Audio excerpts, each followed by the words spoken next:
Good evening, gentlemen. Good evening. Happy Friday. Happy Friday to you. Marvellous. 20th of June, 2025. It is. How's the week been? Busy? It has been busy. It's been okay. It's been productive. I think I did what I needed to do this week. I achieved something that I need to achieve. It's been productive for a lot of people. Yeah. Something we've heard good reports from various people who are in and out in between jobs. Yeah, I think for me, I was trying to anticipate one conversation. So all week I've been working, but it was one conversation that I wanted to have, which I did this morning, and I think it went well. But we can talk about it offline. Should we get set up? Yeah. You have the stick, do you know? I have everything. Fantastic. So episode 2, yeah. Weather is good. It's good, and we're in the shade. I was at the Lords yesterday, actually. You were? Yeah, and with some clients, and we were thankfully we were not directly under the sun, but everyone in the stand opposite us was just completely under it, and it was 32 degrees yesterday. Oh, interesting. And that's when I realised I need to start adding linen to my wardrobe. Those full cotton shirts, they're good, but in that heat. 150 years of the Raj. Surely the Indians must have learned something from the British. Yeah. Linen, right? The pith helmet. I know. Linen. I like linen, but not in the city. I find wrinkles too much. I find it too much of casual wear. Oh, it's like a creased material, right? So it doesn't look very, But it's good for casual wear. Yeah. I mean, I look very cool on the surface, but completely under fire. You have not been drinking your celery juice. Yeah. It's purported to keep you cool when the weather is very hot. Oh, really? Yeah. I heard eating fish as well. Actually, no, it does the opposite. Eating fish keeps you warm.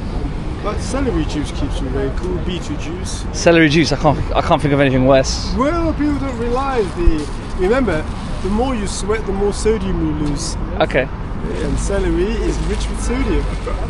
It's not about the taste. It's about what it's doing. Remember, taste starts from here and ends there. That's where taste ends. No taste glands beneath this. When it gets down there, the body's saying, "What is this? Do I recognize this?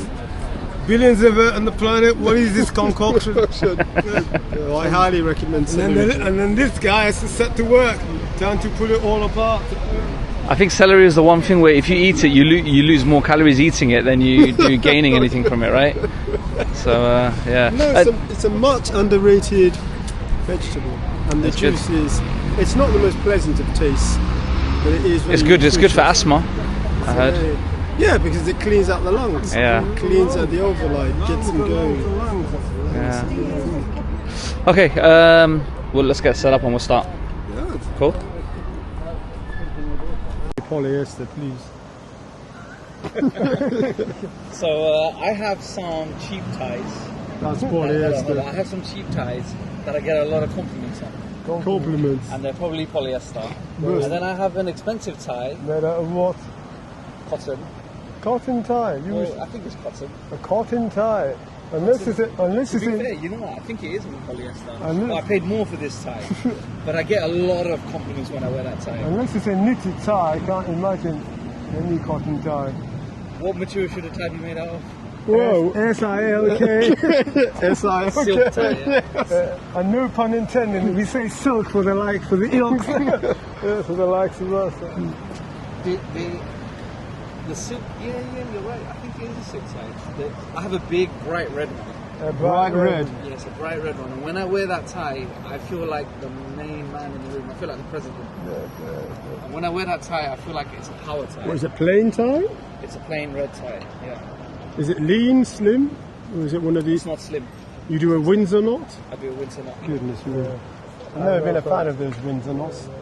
It's the only one I managed to tweak to myself to tie. Simple style. Where did you get it from? Well, this is another thing that's kind of embarrassing. It's not from anywhere expensive. I got it from Charles Tyrwhitt. I've worn their shirts. Their shirts are okay. Well, their shirts are like entry level. That is exactly entry And I've level. been on entry level packing shirts for the last 4 years. They're cotton twill, double cuffs, but after a while. I was looking at bespoke shirts. Do you know Bod? Who? Bod? They make bespoke shirts. Should be Prince's Arcade, they're off Piccadilly. And I looked at the price of these and I thought to myself, you want to wear a shirt that amount of, how long is it going to last? And I thought to myself, well, if you don't wear it in this lifetime, when are you going to wear it? You mentioned this in the last one, yeah. £500 shirt. Yeah, so, okay. Yeah, it is interesting because sometimes you walk past a window and I've had moments where I'm like, I don't really have the money, but I'm going to go buy it because I don't think I'm going to walk past that item again. I've done that at times and I've really been happy about owning the item. Okay. Then there's other times where I look at it and go, well, would I pay £100 for a cufflink? Or would I just wear some cufflinks that are like £5? You know, them ones that are made out of material, like it's like the elastic. I don't know. It's the same utility. So you can think utility or you can think... If that was utility, we don't have newspaper in our laboratory. In fact, I said to somebody the other day, yes, well, one way to save them water and soup. And they said, how? Well, I said, if you licked your fingers after answering nature's call. And they said, ew. Well, I said, but you're saving on washing on soup and water. As I said, cats lick themselves after all.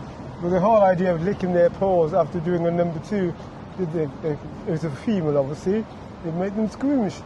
Well, yeah. People did used to share bath water, right? Absolutely. You'd bath, you leave the water in there, and then the sibling will go in. Yeah, this is what this British expression about throwing the baby out with the bath water. And if they read Charlie in the Chocolate Factory, how many in a bed? Do you know the story? Yeah, how many in a bed? 9 in the 9 in the bed. All age groups. Parents ordering Yes, of all age groups. And then you rethink it. All in the bed there for it is interesting with culture how different things come and go. I don't know how true it is. They say the Mongolians used to wash the dishes in the soup. I don't know how true that is. We must ask AI. Yeah, culture. Yeah, different cultural. It's a topic I actually have written for later. Well, I tend to use Ask AI. I ask it questions rather than I'm not keen on it writing for me. Yeah, I've got a bit to ask about that because that is one of the questions I was going to ask. Was like, it's the using of it. But before we move on, you asked me, your tie, what's it made out of? I've noticed a lot of people in, at least my industry, in finance, a lot of people don't wear ties anymore. They just wear their shirts open. What's your thoughts on that? Because you both wear ties. I like ties. Because for me, if I'm going casual, I don't think the workplace is the place to be casual. And I think when you're in the office, it's stiff, it's formal. So trying to pretend that it's not, I don't see the point. People say it makes you more relaxed. Personally, I think that's nonsense. You want to be relaxed, do the Alexander technique. It has to be, yeah. The Alexander technique. The Alexander technique was very popular in the 70s and 80s amongst the middle classes, with a way of correcting one's posture. That helps you to be relaxed. Yeah. Or you control the thoughts in your mind, but not wearing a tie in an office and saying that you're relaxed. Come Black Tuesday when that phone is ringing, whether you have a tie or not, you're not going to be relaxed. Because when I interviewed, I definitely wore a tie. I don't think I'd ever go into an interview without a tie. No, out here with this outdoor office, this is something we were determined. This is why you have to admire those geeks. They've come along and they said, you're interviewing us, we're coming in our tracksuits. The quants and the coders, they're just doing interviews in tracksuits. Yeah, but they're bringing something that you need. Something that is badly needed. So whether they're in their underwear. If your plumber arrives in his underwear and you've had the lube blocked for a week, do you care how he's dressed? So now you're saying that there's a lot of people who need to dress well to pass stages in... Well, before it used to be a way of dress. And I'm not too sure whether this is an import from America. And it was said, it's a bit formal, informal, helps people to be relaxed. But I don't think formality that a suit is that formal. For me, it's smart. And a shirt and a tie is smart. Well, good suit. You call them feathers. They're all feathers at the end. We have a saying where we say mind to mind. That's you mind versus their mind, and the feathers are to blind. So in many ways, like a uniform, like the old days when they've been their armour. Yeah. And when you remove your tie, that's like leaving your dagger. It's like leaving your dagger. So you're also, before the tie was your club your school or university. That's where ties. They were the represented it. So you'd have your tie, and it would. But I see people walking up and down, and it doesn't mean you're going to do your work any better in a tie or without a tie. Yeah. But I think changing the rules, because you say it makes people feel relaxed. I think people will feel relaxed for a few weeks, the excitement of it, or wear what you like to work, and within a month, all the old tensions come back. Because I don't think that the tensions aren't really based on whether you're in your own clothes or whether you're in a uniform. Yeah. I think I was pretty sad that I was pretty sad that didn't wear ties. Because I have lined up on my desk. Oh, you were silent to the flat? Oh, no, I'm not moving. No, I'm surrounded by people if they're not wearing a tie. I felt kind of out of place wearing one. When I would wear one, they'd say, oh, you're so smart, you're just so smart. Or I get the comment, are you going for an interview? Really? Oh, no. So it came a bit of a butt of a joke. Oh, my goodness. I'll probably take it off. And I think everyone's got the open shirt, you know. Yes, I know. I think I try to work it out. Why does everyone have that? One, it is a bit more relaxed. You can breathe. Your neck's not completely constrained, but it's also a sign of confidence. You breathe. I thought breathing came from the diaphragm, diaphragm in the nose. Neck for swallowing. Years ago, we were going through Berkeley Square. You saw two people. You could tell they were upper middle. One was in a suit, you could tell, and his friend was casual. And I like the contrast, but I know the outfit that struck me was a guy in the suit. Absolutely. No, if people surround me have no ties, many of the juniors who come to see us, they're casually dressed. I don't mind. I'd be happily photographed with people in the bikini or in this, or in the. I draw a line at the birthday suit, but if they're in a bikini, jeans, even with punks, I don't mind. I've seen some very stylish Chinese girls passing here, and I think to myself, standing and taking the photograph. I'd even be photographed with a punk. I don't mind. But for me, I like a shirt. I like a tie. In the morning, when I have an opportunity to tie the tie and pull it and to put a clip on it. I definitely feel like suits are like a coat of armor. Absolutely, suit of armor. When I'm dressed in a suit and I am wearing a tie, I just feel like I'm on job. I feel like I feel more confident. I also feel more productive. Yeah. It is probably a psychological, but at the same time, you're perceived different. So I used to commute in a suit when I first got this job. Being my suit, my shoes, all polished, my tie on. And the way I was perceived on the tube or walking through the streets, I kind of walked with my chin with you a little bit. Yeah, I really noticed. It does change. I didn't need my eyes, I needed my chin too. Yeah, it does change the walk. And then I changed and I started to wear like more comfortable clothes when traveling. So I leave my suits up like no one's looking at you.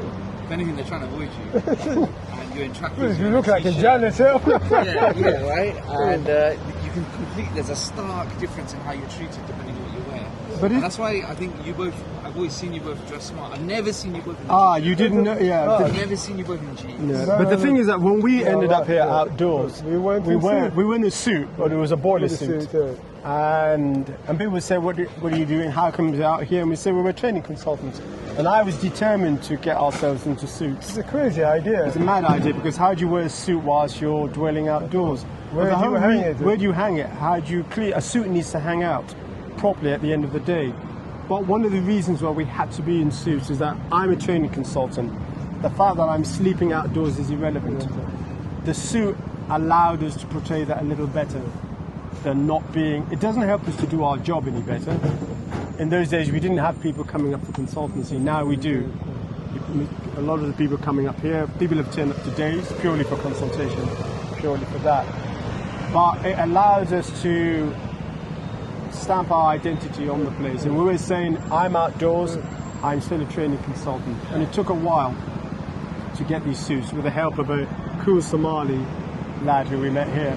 and we were able to find a suit that was okay. It was the first suit we wore. I remember coming back from a long house sit 5 weeks, and then we turned up August 2021 and we're in suits. 17th of August. 17th of August. We stepped out. We stepped out of the cab, put out all our stuff, and we were in suits. And I remember a close protection guard came up to see us, and he said he just heard people come up to us saying, "Oh, your friends are back there in suits." And with all our stuff piled high and covered with the tarpaulin, I just knew that being in suits, there's something about it. It looked a crazy sight. I think women voted it's the most sexiest item. Well, I don't know about the sex angle. I don't know about the sex angle, but in the morning we'd wake up 4 in the morning, do our crawling, and we'd climb into suits. Cufflinks. It made it a difference carrying your stuff. When you're outdoors, sleeping outdoors, and you're carrying your stuff across the road to where you sleep, and in the morning bringing it back, there's something about it when you're in your suit. When you stand in the suit, there's something about it. And we made sure we don't need braces because I don't have a pot belly, but we made sure we had the braces, so everything was a statement. So that's another thing. I did a very ballsy thing. How do you get it? I didn't have a very ballsy thing. I wore braces. Which used to be common in the city. I'd wear red braces, blue shirts, and that red tie, and they call me Golden Gecko. Yes, That's one of the great for me. That's one of the best images in any film. The famous lunch. But were they button or were they clip-ons? They Clip-ons. not quite the button. Yeah, the buttons, yeah. Got to be button. And I felt good. We're not And I into wore it it. when I was in middle office, but the moment I got to more frontish role, I felt very conscious. I don't deserve to wear this. Oh my God! I felt like I'd be judged. Like, Oh who's my this guy think he goodness. is? Who's this guy think he is? Oh my God! And do you know what I even have? I mean, even more old school. I have armbands. You have You know armbands? the creases and the length. of the Yeah, shirt? we've got Armbands, that. You Yeah. can hold that up. Are you guys wearing armbands?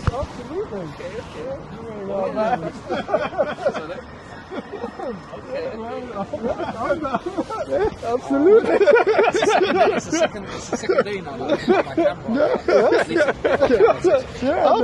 Absolutely, the whole hog. The whole house, I want to see, absolutely. we're going to be outdoors. No, I've got a statement to make. I have all of this in my life, and I'm not able to wear it. I've got ties. But why aren't you able to wear it? I mean, I'm just conscious now. Well, need to be cautious. You have to be cautious. It's being self-cautious. That's it, isn't it?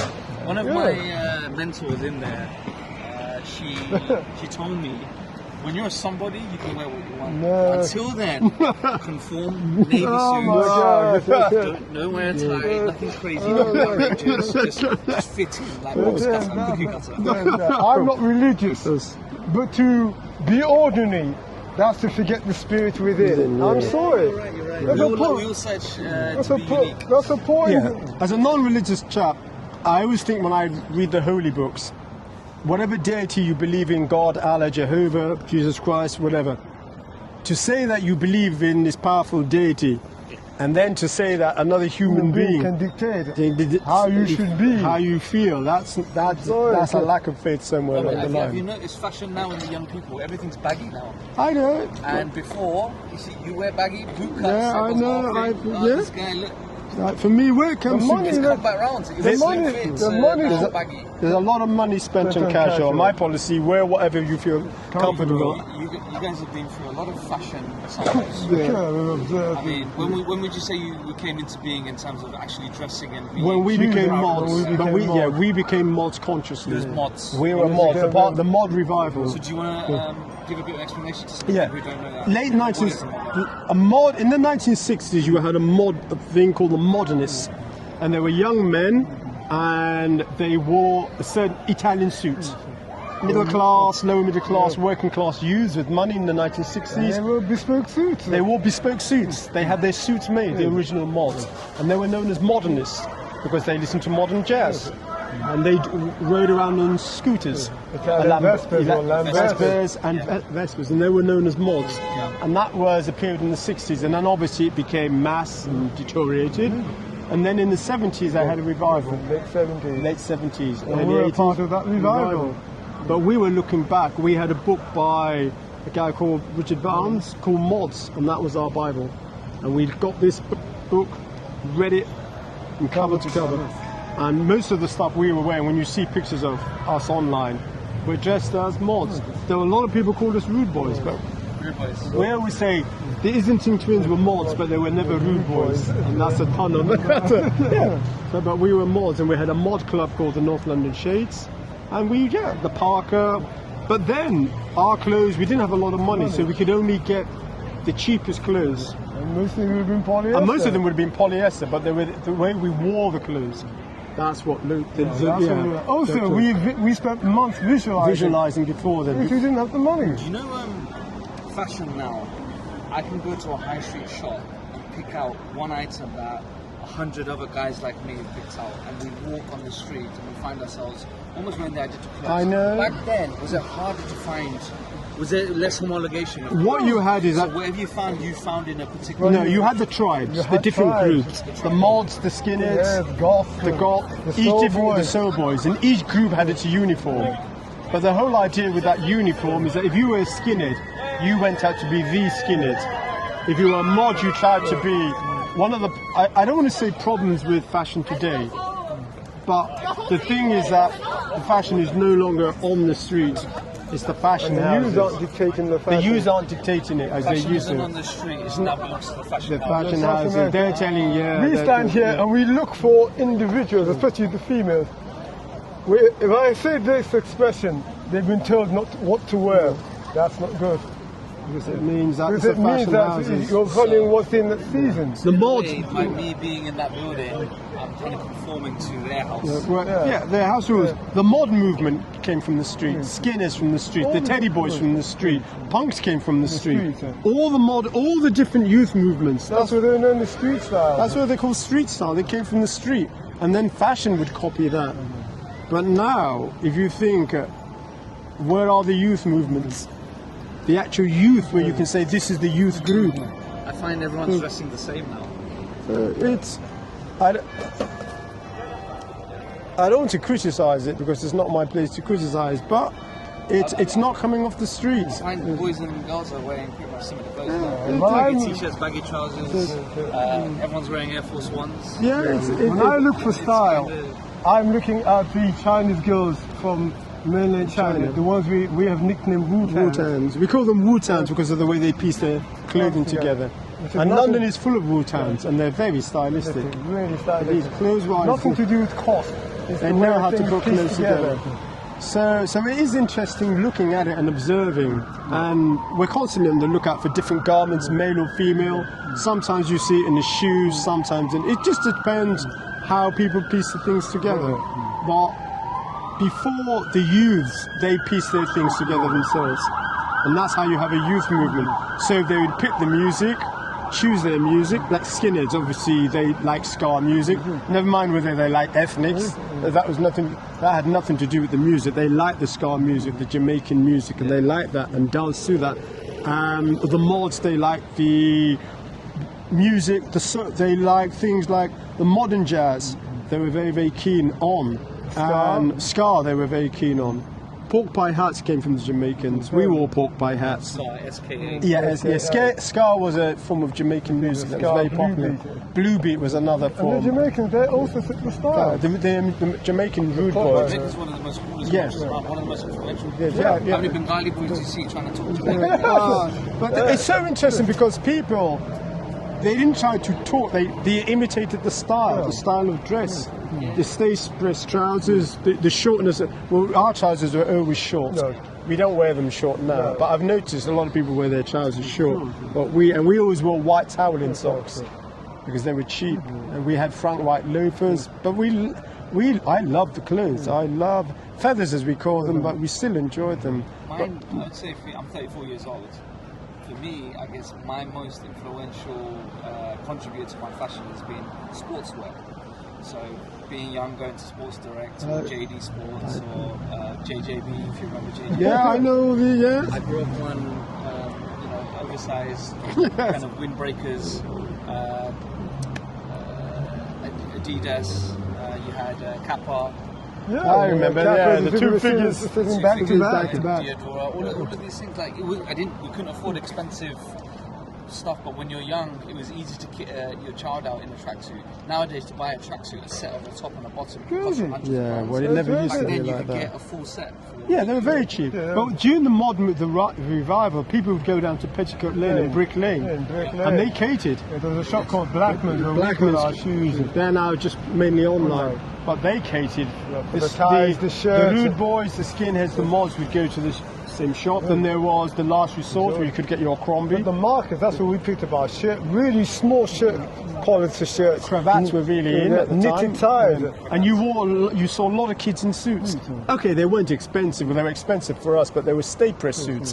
And you see 13, 14 years. It would have looked a lot more like Honestly, aesthetic, right? it Now, looked really. a lot of the youth look at them, they kind of No. intimidate, right? No. They wear masks now. No. What do they call them? Shiesties? No, honestly, the guy, even the skinheads, you know, with their jeans and their clip on, And the boots and would their be polished.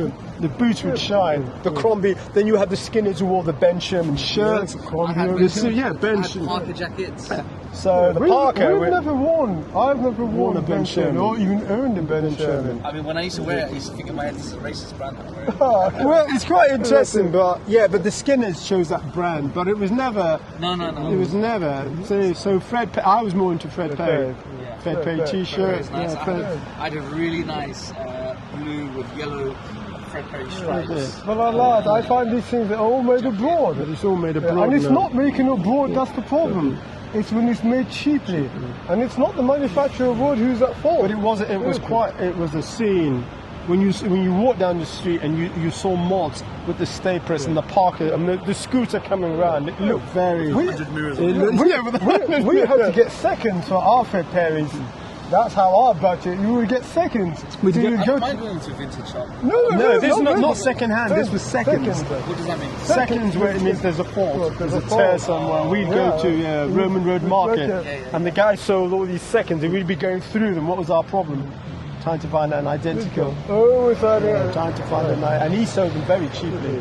And the picture of my brother and myself with our arms folded outside the garage wearing berries. We're Is wearing this the one with the sunglasses and the Yeah, we're wearing Sunglasses, the jackets of each So, shoulder? yeah, Yeah, so we're wearing- starting from the foot, we're wearing Frank White Shelley's. Frank White shoes, beautiful sold loafers. by Shelley's, which used to be a shoe shop. The sole wasn't leather, it was some type of resin, but they were for me the best loafers. White Town socks would have been very cheap. Beautiful stay press. Stay Press has a polyester, but again, they look stylish. Harrington jacket, original. So Then it was mods original. wear Harringtons, the Skinners also wore Harringtons. But they were beautiful, the Harrington jackets, really You sound beautiful. very like as if it was yesterday. I promise Oh, you. that's why if you love the thing. You talk not in nostalgia. You talk, No. it was cooler. Do you think it was cooler back then? Fashion. I don't want to compare times, but let's say it was very exciting. And then the interesting thing about the berets, when you look at the berets, you think to yourself, They look so cool, but they were were really the cheapest cheapest. berets game. Somebody had gone, a really lovely guy, had gone across the front and he had brought back berets. They Wow. were beautiful Parisian berets. but what was the problem? They were too big, They were too big. so we couldn't Well, you wear wore them. them was like wearing a huge plate. So after all that, we had to go and get these cheap berets, and then the shade, and that completed the look. And that was a year after becoming mods. Yeah, that was a year. And our fashion changed. But online, there's on our WordPress, the Twins Environmental Training.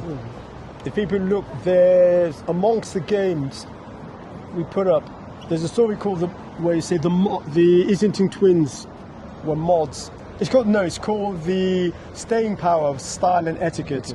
You know, they put that in. We talk about that period. It was a very interesting period because we're also doing a lot of research into the mind. That's I was going to move on to that topic actually. That you talked on the last episode about concentration exercises, and you mentioned the WordPress. I'll share that link in the So that description. Is there anything that for this video you want to share? Absolutely. Any exercise or anything for the minds? Well, let's start explaining. So there we are. We see all these beautiful kids dressed up in this year. and you want to be a mod, but we have no money. We don't have the money. So we spend a lot of time imagining that we're being photographed. You're imagining you're being Imagining why? That was to convince ourselves we were in the clothes. So we're strolling from Highbury New Park, block of flats where we live, all the way up to Kingsway Princeton, going to part-time college. Grayson Road. And we're visualising, we're imagining that we're being photographed. Until then, nobody had ever taken pictures of us. The fact that we were twins is absolutely meaningless. So nobody stopped to take photographs. First term, part-time college. Then, for some reason, the second term, they gave us a full-time post. And with that came a grant. So families that didn't have a lot of money, you got a grant. And obviously, a grant was supposed to be for study material. But we went and bought these clothes. and Janet Beckman took the first picture of us. Because you had Kingsway Princeton, which was off Grayson Road, and then you had a small branch, Middleton. Hugh Middleton College. Now Kingsway Princeton is this big Westminster, and obviously very wealthy. But in those days... So there we were standing, and this lady said, "Oh, can I take your picture?" Because she took this picture. And unbeknown to us, she put it in the Face magazine. And that, to be in the Face magazine, they've just had a show which closed in May.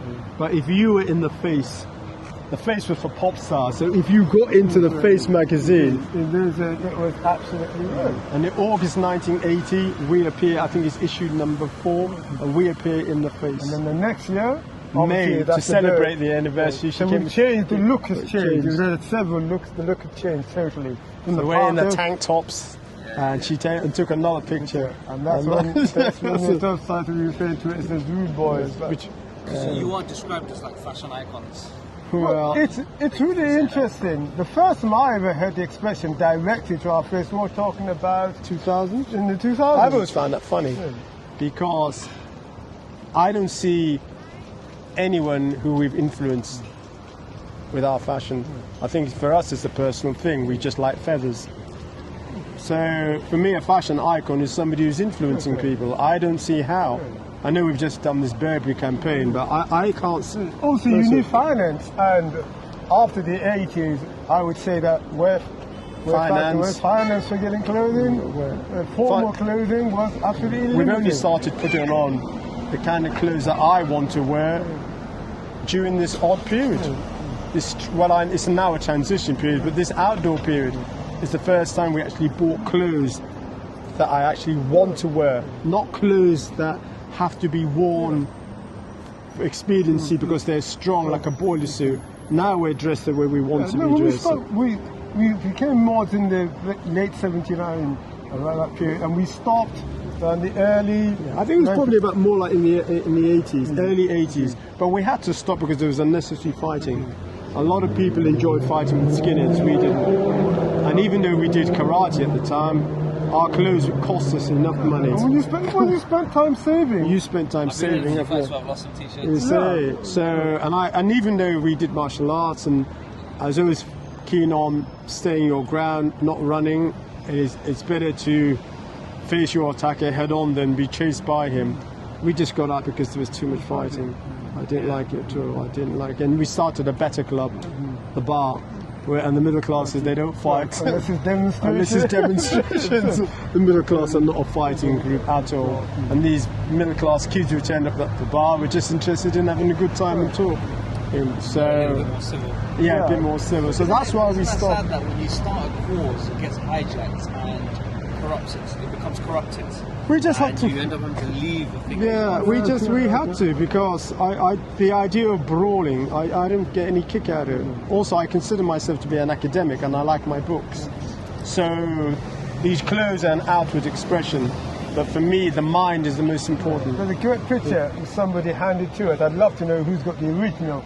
We're standing pork pie hats. Crombie overcoats. And we're holding books. We're at a book sale, and we're standing. Look at all these books. Yeah, but the question, books are tied together as well. No, but the question you asked is that we've got dark glasses. So how on earth would have seen these books? But we love books. But I like my books. I do like my academic. I like knowledge. But these feathers are a nice expression, and for some reason we like feathers. I'm not too sure why. I remember I had a friend that I was living with in Chester, and he found this book called The Game, and he was obsessed with picking up women using certain tactics. And there were, to some extent, social engineering, to some extent it was manipulation, to some extent it was neuro-linguistic programming. I remember NLP. And he'd go to a club and he'd take an item of clothing that he'd call peacocking. Peacocking, so it's yeah. like you're going to a club, everyone's just in their normal, attire, but you're wearing a bright purple scarf around your neck, and for some reason it will draw in women and men as well to some extent, but they'll draw in women. They'll be like, "What is this?" And they want to play with the scarf. And it just what a character! Or you wear something like, I don't know, a hat or a walking stick, something that's just a very unusual item of clothing. It's peacocking. They were drawn in. That's what they want. Like attracts like. Attracts something in their psyche have been drawn to it. I can definitely stand by that. And I think if you like clothes, then definitely wear the clothes and wear them to stand out. I try to wear clothes well when I make an effort, but I also completely opposite. Dress like an absolute. No, stop being mod. Dress like a dad. No. Just for comfort. No. When we stopped being mods, we would only dress formally at events, either black tie events or going to Henley. So what did we wear during the week? We just arranged our total gear. We wore things you didn't see in normal shops. We used to wear a lot of municipal things. That's how we got into boiler suits. Nutman's overalls, night shirts. Yes, all sorts of. There was a time when we wore a lot of construction hats. So there are images from the picture of us, a friend has there's a picture of us, and my brother and I were standing. We've got black kung fu slippers, no socks, we've got bib overalls with a pin hanging all the way down. On Plonga, the head is a construction hat. We wore night shirts. When I hear now men in skirts, I think to myself, what's the big deal? We wore night shirts. Absolutely. Do you know what a night shirt is? It's an old-fashioned thing where it's a man's shirt you wear for bed. A man's shirt and you wear it for bed. And it's known as a night shirt.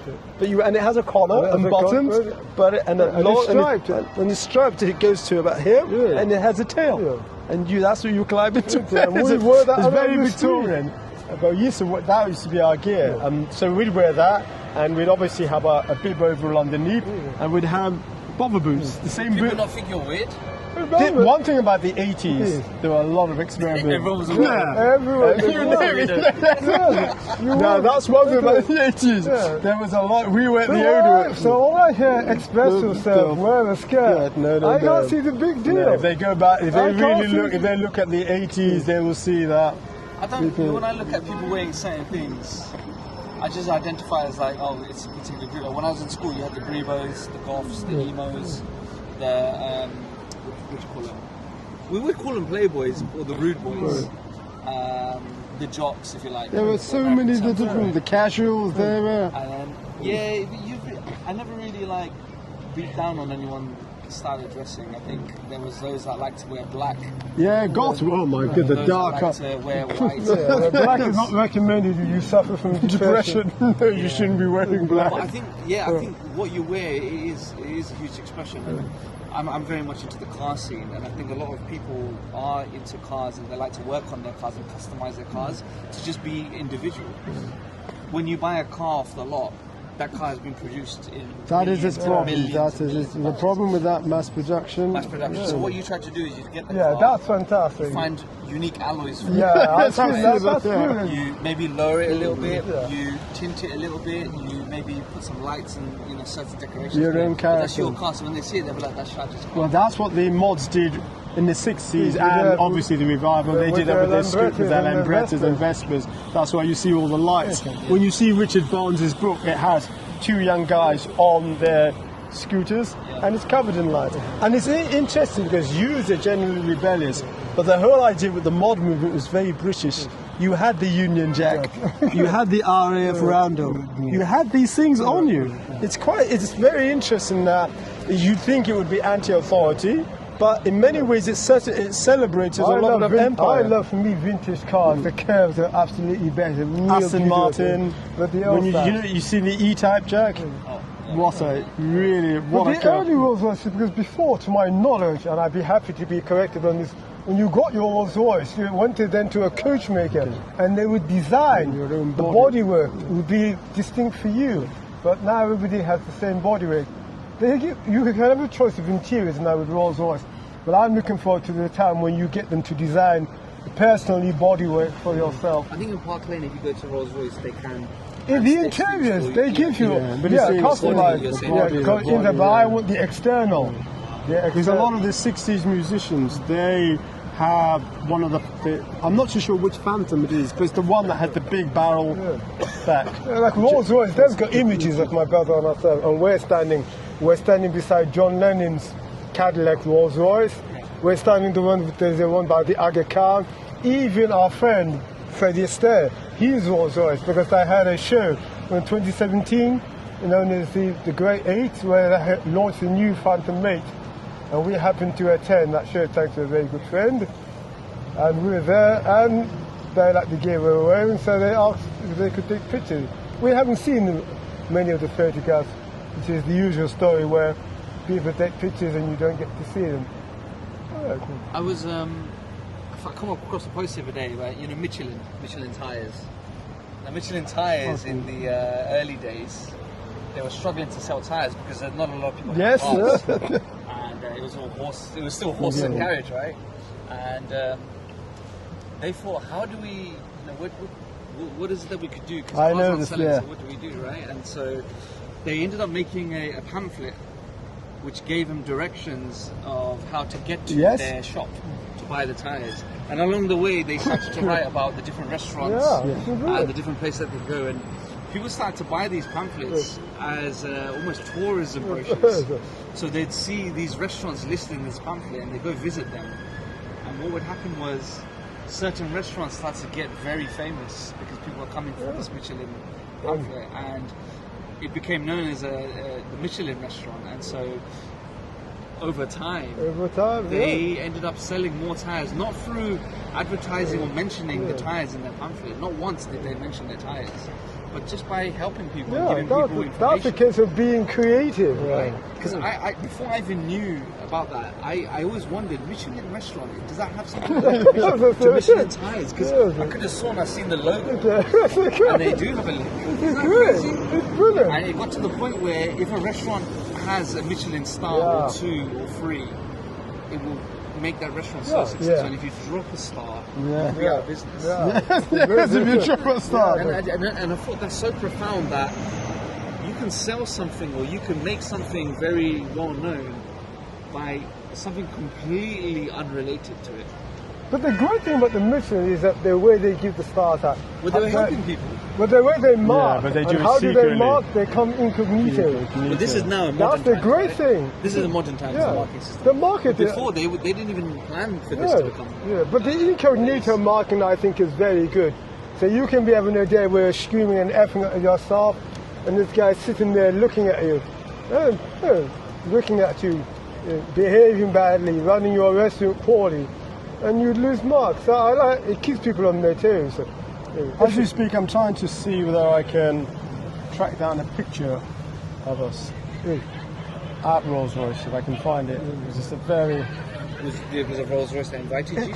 Well, somebody invited us. A very good friend. A very good friend. My cousin is, he must be in his 60s, 70s now. I have some very old cousins, but he has a very old Rolls Royce that he's kept. What year? This would be from the 70s. No, I stopped at the 60s. I stopped at the 60s. I don't know the models of these. No, it's too rectangular. The 1960s, you see it's like a coach, beautiful, large backside, literally.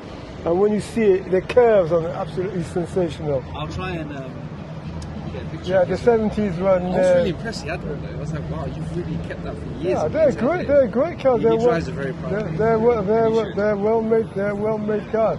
There's a story where one of these, from the 40s and 50s, one of these rich nabobs from India, he arrives to England to buy Rolls Royce, and it seems that he's just incognito, and he's really treated badly. Oh, is he? When he gets back, what does he do? He orders a number of Rolls Royces, and what does he use best? Dust carts. I remember.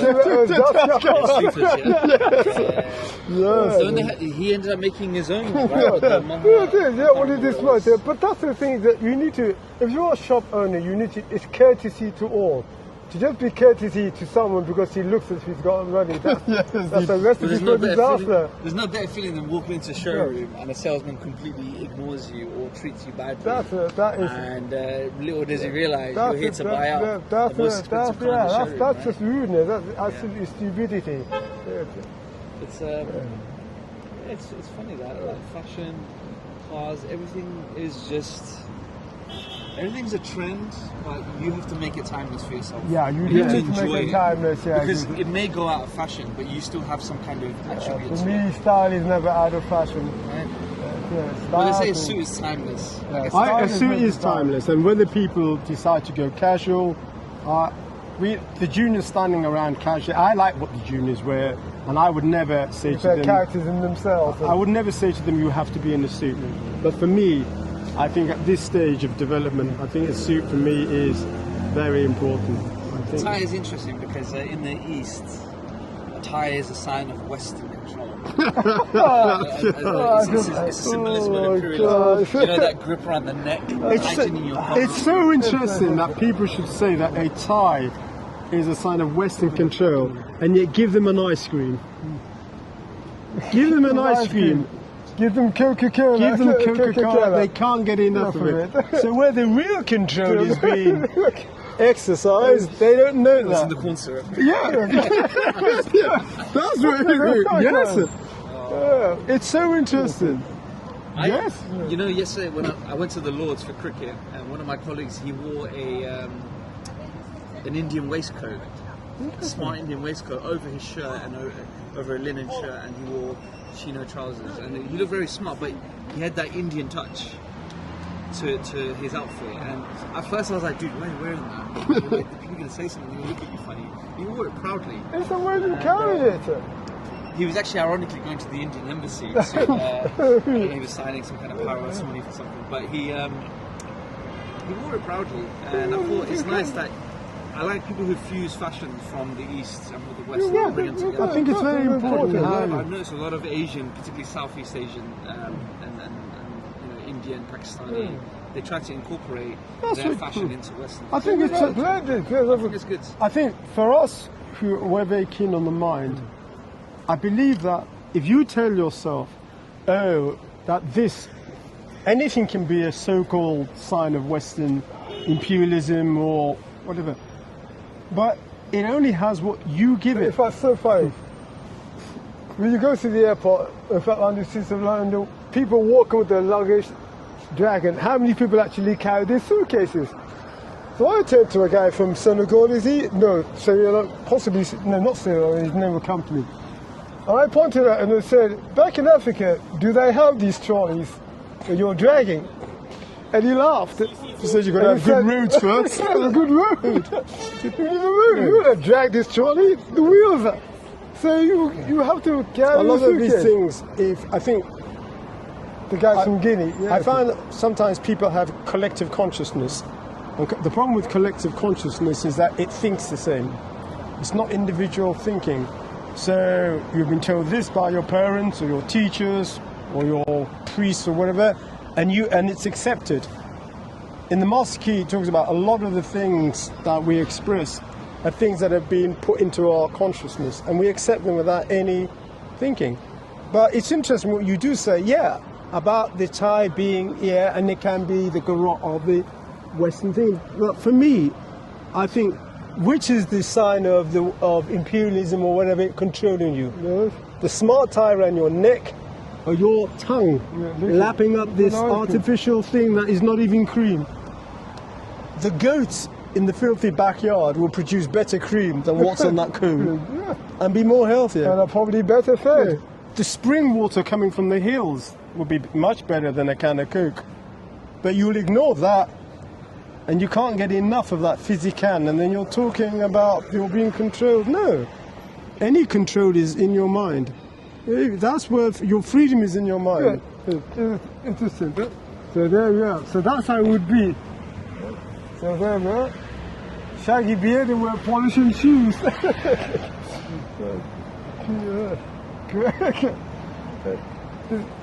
I'll try and put it up. Yeah. I need to figure out how to incorporate pictures into these videos. That would be like Robinson Crusoe being parachuted down a pair of love shoes, and he's now polishing. I remember walking down and seeing you guys in your bright reds, braces, in pink shirts. It's very smart. Yeah, honestly, it was one of the first things I noticed about you. Was like these men are very soft-spoken.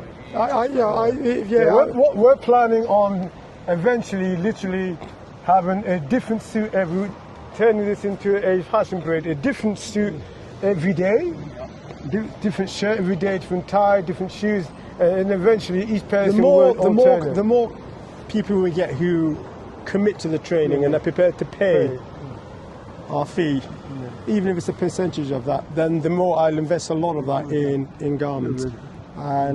Because for me, the mind is the most important thing. People talk about all this gear, and this gear is all wonderful, but without the correct mindset.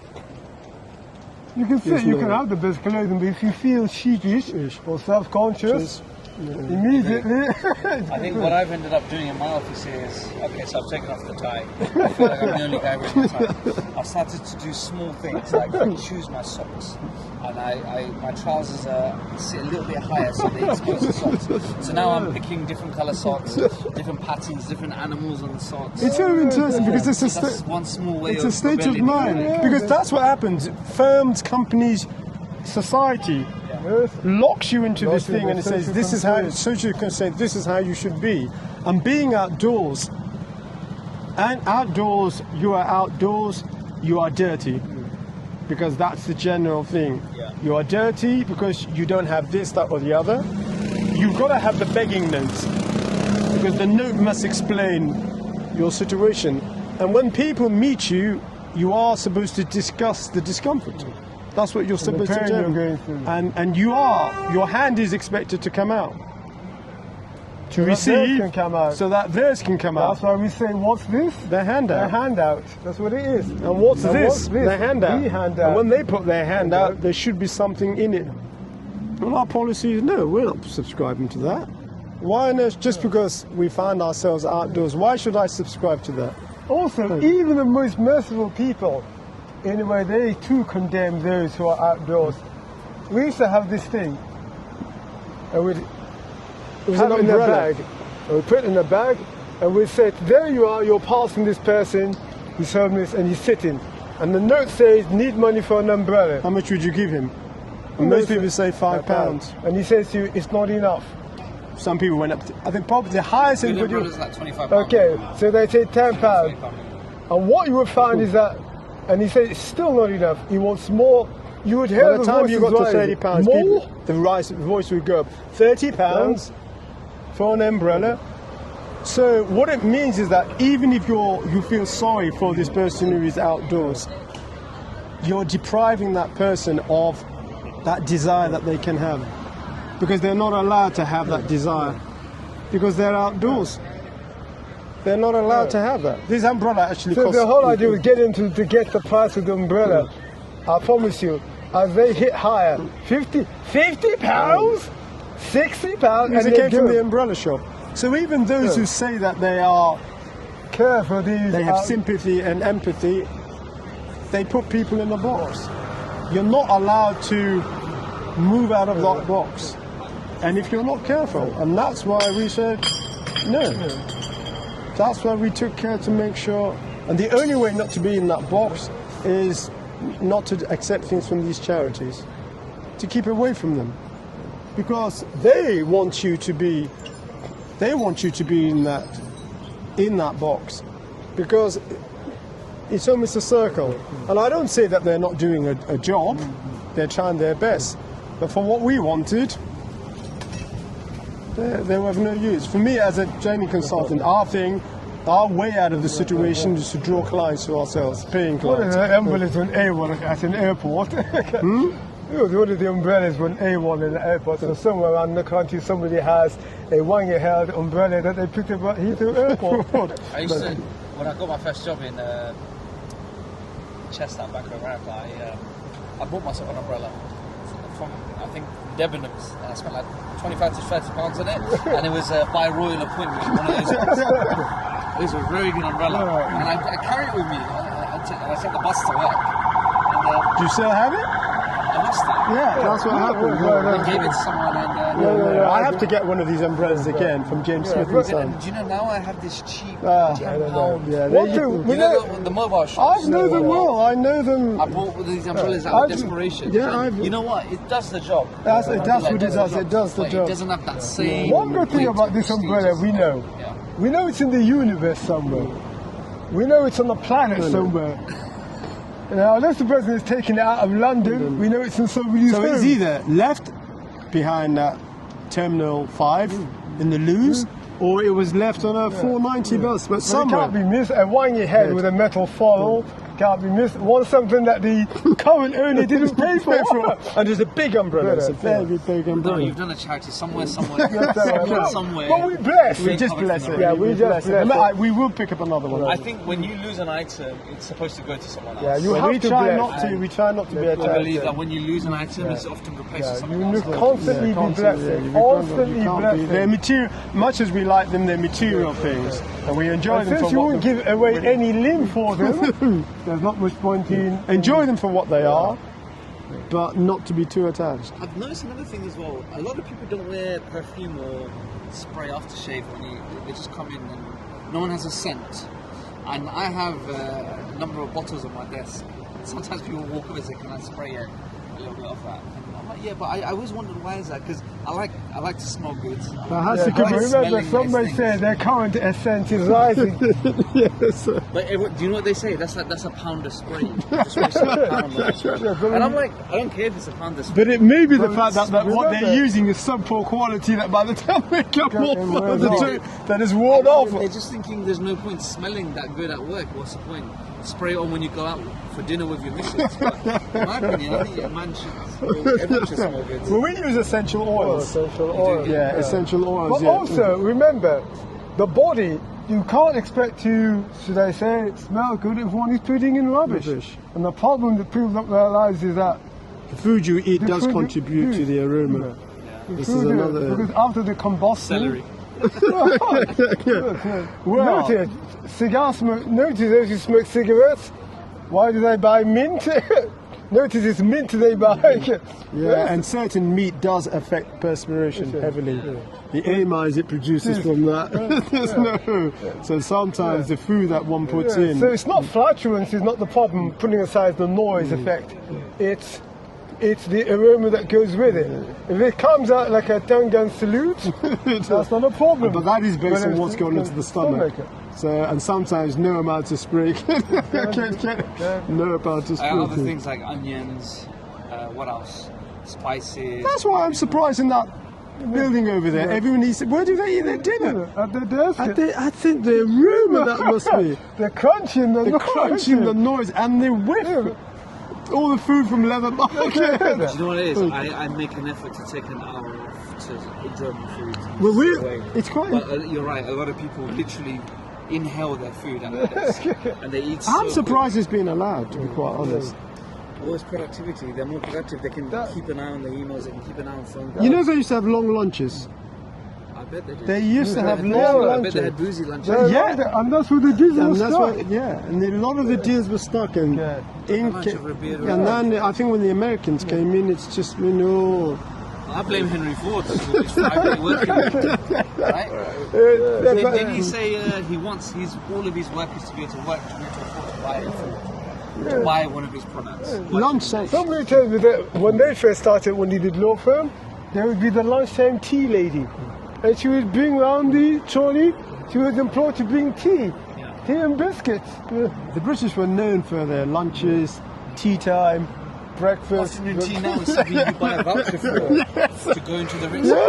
You pretend to be rich for a day. Right? Yes, sir. So all certain office practices. Good things are dying, you know, and I think, likewise, I think suits, dressing smart, fashion. But they're things like allowed this. to die. They're Remember, allowed it's to allowed. die. If you allow it to die, you allow it to die. Change. I think there's a lot of cookie cutter. Changing. Is that for There's a lot of good? cookie cutter. People are the same. Everyone's got the same way of doing things. Everyone's got the same goals. Everyone's got the same way of dressing. Well, our mother, There's less creatives, in my opinion. but our mother encourages us to be individual, and I don't mean just being individual for the sake of being individual. And obviously, it's important to have groups and That's how you have firms and companies and clubs. But finding that which you genuinely like, I think it's important, or love. Somebody told us they off to the gym. They say they're 15 stone. They don't look 15 stone to us, but they say they've been. Yeah, they've been trimming. I think they've been trimming. They say there's somebody called Lizzo. Lizzo. Yeah, she's an American actress singer. Yeah. And she's absolutely as large as ever, and she's been promoted. That woman, yeah. But She's it's proud about it. okay. But do you hear the latest? I was told What's happened? she's gone to had some operation, liposuction. and she's completely lost it. Not the mentally, blood. not the blood, but she's lost all that. So she's no longer promoting that. Yeah. She looks completely different. She took a lot of abuse online. I've never heard I've never heard of character. her, but she displayed it proudly, and just as she displays that proudly, she's now displaying the new. This business about abuse online, because here we are doing these videos, and I hope you haven't deleted comments. yeah, I've just left it on. that's the The way. videos I think reached 200 views. 200, that's right. views. I think I bet 200 honest views. Oh, that's No bots. okay. Compared to the 8 million, the 8 million Burberry's got it. Slowly. The thing about this being about online abuse is that people abuse for two reasons: either how they feel or how they want to make you feel. It's almost like having somebody squirm, but just for the sake of squirm. Our view with the idea is that Pay no is attention. pay no attention. Don't give them oxygen. I was thinking about that. I was like, if everyone gives me a bad comment or says anything, I said sorry, I'll do better next time. Girl, What would they say to that? you allow them that pleasure? You allow them that pleasure? I just You'd ignore it? Absolutely. Because there you get comment number 20, where they say, how dare you stand in there spouting your view? Who do you think you are? Who do you think is going to listen to you? You think you're all that, giving it all the yickety yakety yak yak, yeah? That's comment number 20. You come next week. Did everybody see that? What did I do to that person? I was How just could out they here. do that? I'm just trying to make a lovely video to make everyone feel happy. And how can I people couldn't sleep for 9 nights. Above that is 300 wonderful comments. And what do people then do? What was that comment number 20? Let's find it. Let's find it. Now that thing that had disappeared, you've now given it oxygen.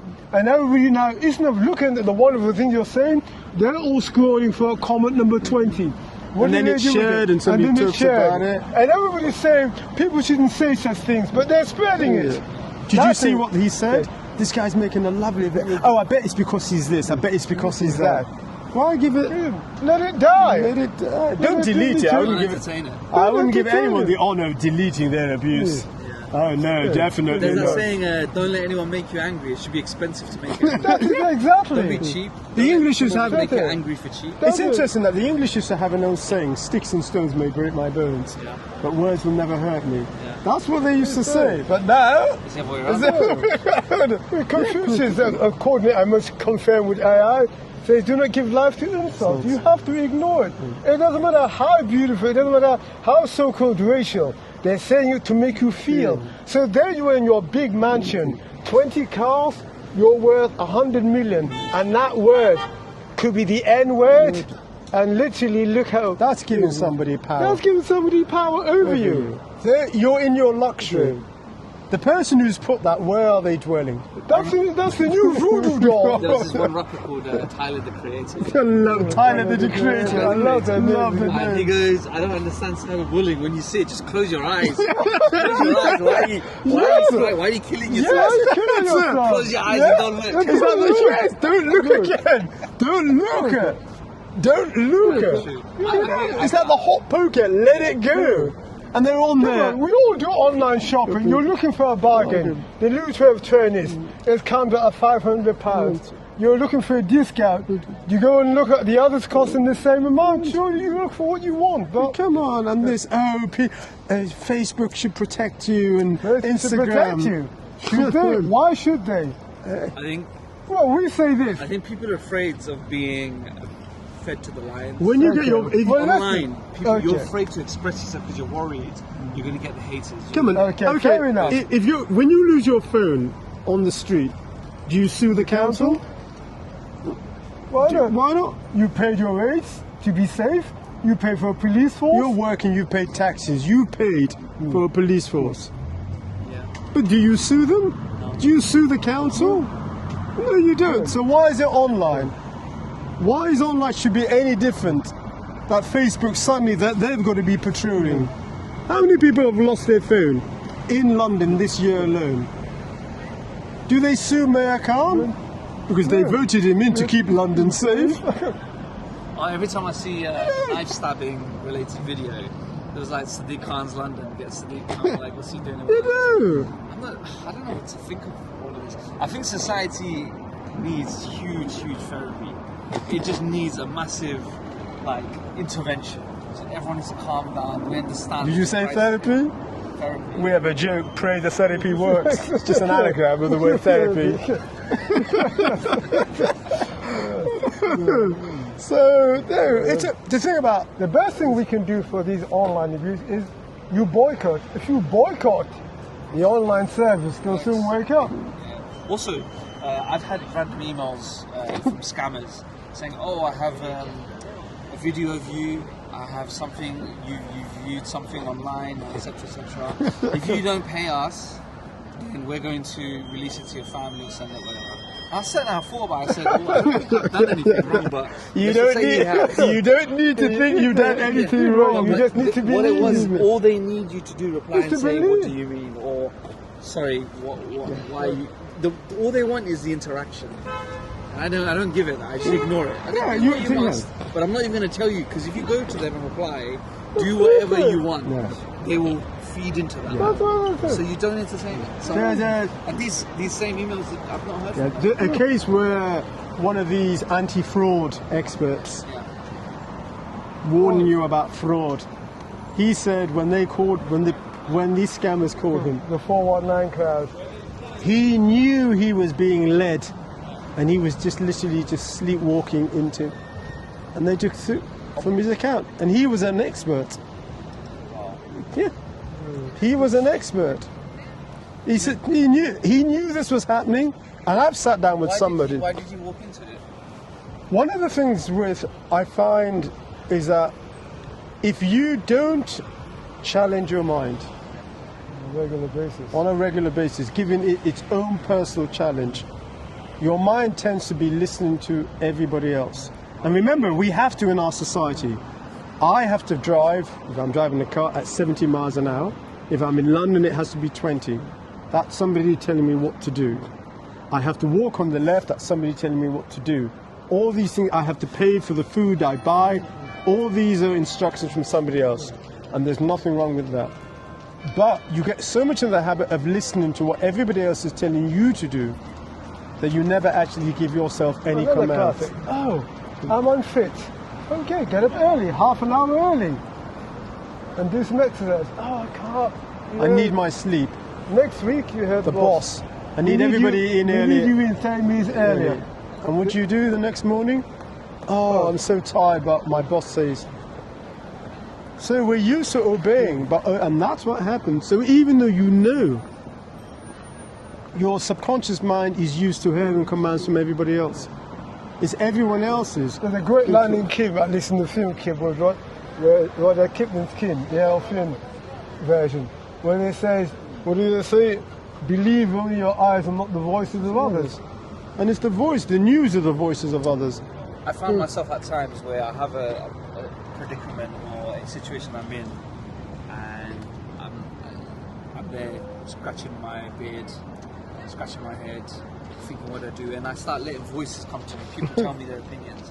I'm like, oh, that's a good idea. And then someone else tells me something else. I'm like, oh yeah, maybe I should think about that. And I find myself just completely being molded by what everyone's telling me. And it could be good advice. Yeah, it could be. But also some of it's almost intrusive to, I haven't challenged my own mind. That's it, you haven't.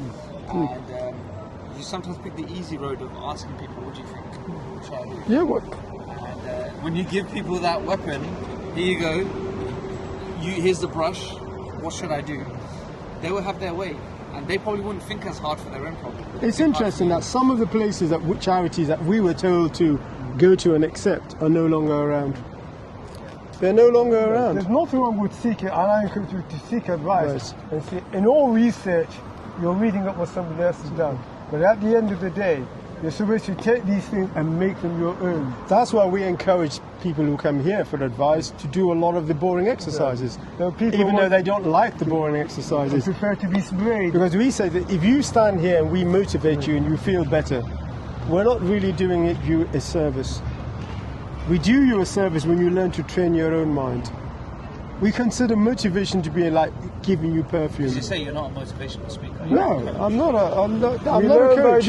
We learn by doing. So when you train yourself, that means you have better control of your mind. We have a couple of people who have been through a challenging year. And when I say challenging year, they've been in between jobs. They've been at good companies and they were let go. But the journey they've taken in mental development since losing their jobs, they've both been here this week. Remarkable. And each one of them has worked on his own mind. You have to work. And people in between And they jobs. understand now what we mean about working on your own mind. The people in between jobs. You send the CV off week 1. What are you doing in that week and you don't get a reply? Week 2, week 3, week 4. What are you then doing? When you're waiting for the reply for the interview, but what are you doing? How are you improving yourself? And self-development is so important. Mastering your mind, and the idea that, when I get to the top all will be well, is nonsense. There's an actor who used to train a number of years ago, and he would obviously go through these castings. What do we say to him? You go through this casting, now what happens? So I said, why not video yourself how you look on day 1 after the casting? Then day 2. What's your day 2 look? Your day 3, your day 4. In 30 days, how do you look after the casting? And you've heard nothing in 30 days. And that's what it is like most people. 30 days after the interview, you've heard nothing. What then? But if Notice the excitement for the interview when it comes through. You're all geared up, ready. Oh, you're so positive. Oh, you're springing down, so hopeful. And then, day 1, you meet, and there's nothing more exciting than the last round. And then when that comes in, how do you feel? How do you react? When you haven't got it. For me, just at the start of this, I was saying how this entire week, like I had my own job, I had one conversation that I was looking forward to most, and that was to speak to senior MD and to talk about my compensation.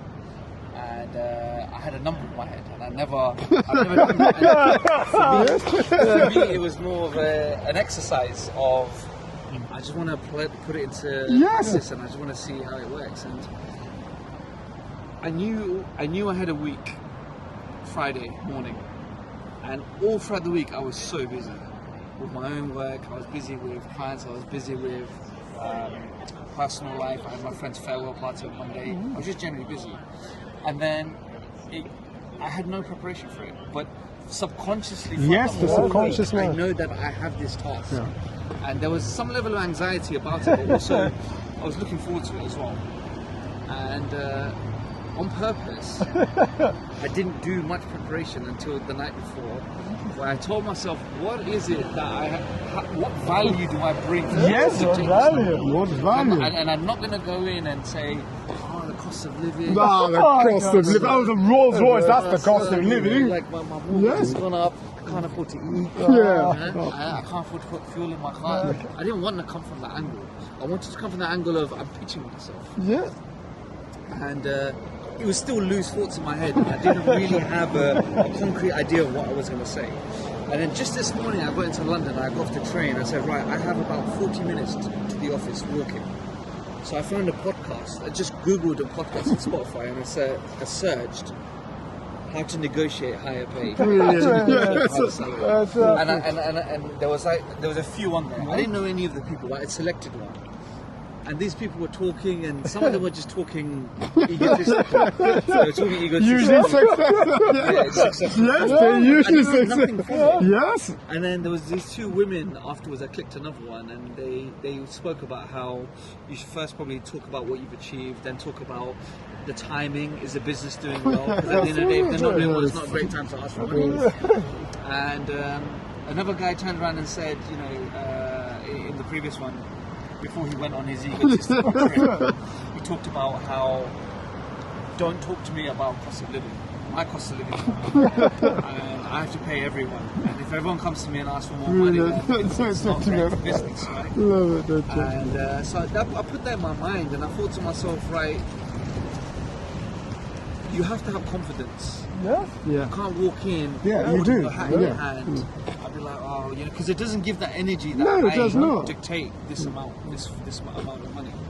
And I thought to myself, okay, how do I quickly? I don't have much time because I've left no preparation, but I have an important conversation.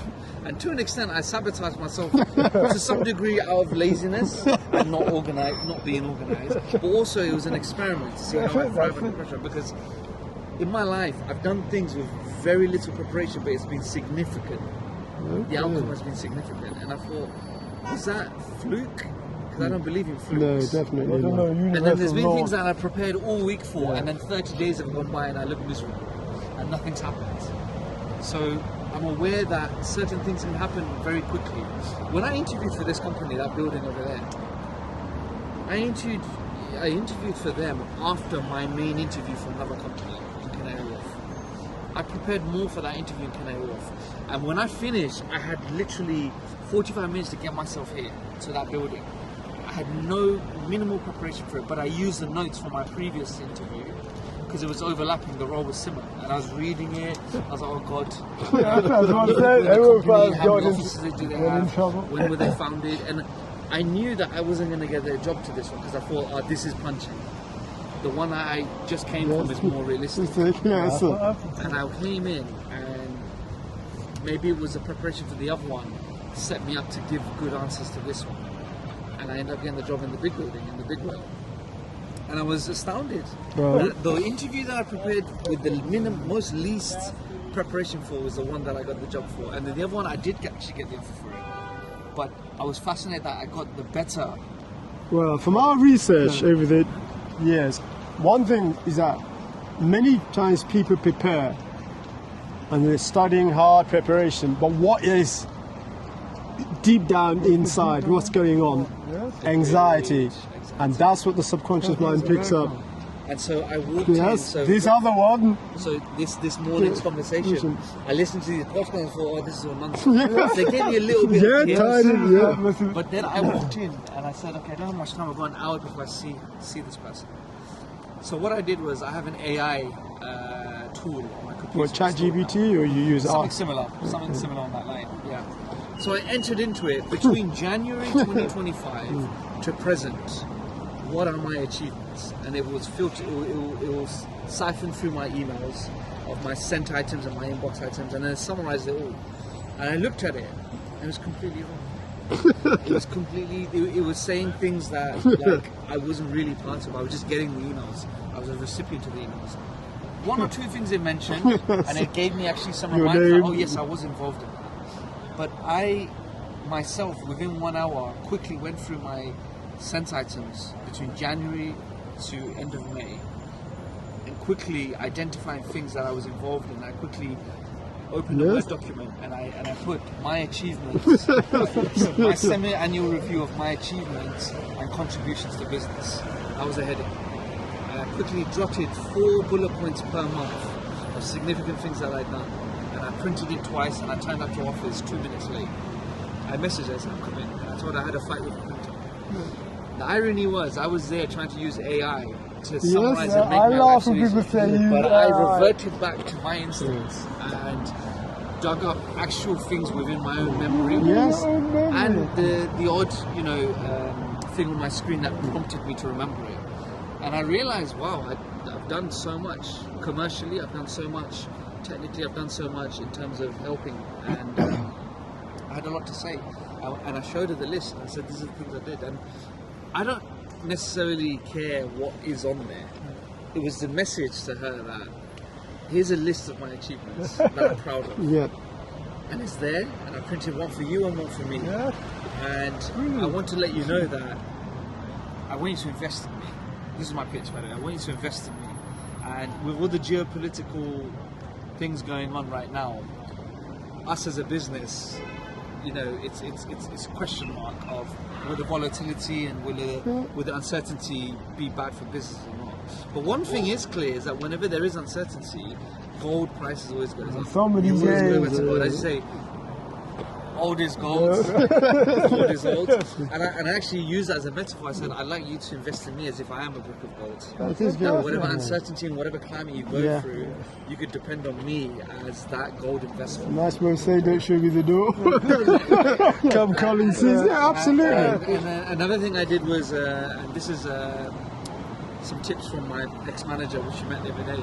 Mark to market yourself. Find out what you're paid on the street if you went to a competitor. Very important. Find out what you're worth, because you can't go in and throw a number around without knowing what you're actually You worth. need to know your worth. People think that one of the things is that the fee is 2k now.